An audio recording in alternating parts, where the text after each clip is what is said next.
Nigeria still doesn't produce industrial quality steel.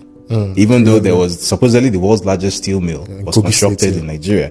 Now, what most people don't know is that the consultants who designed that steel mill recommended that steel mill should be sited just outside Onitsha. But as a direct result of the Biafran War, as a direct result of the Biafran War, it was the stated policy of Murtala Mohammed that we should not reward those Igbos. Wow. So now moved it to a forest in Kogi State instead. In fact, the Metallurgy Institute of Nigeria, which was already constructed prior to the steel mill, till today it's in Onitsha. That's why.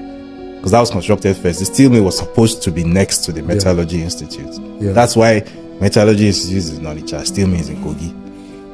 But Nigeria ended up dribbling itself because it went and put it in Kogi where it's unviable. It has never produced anything in 40 plus years.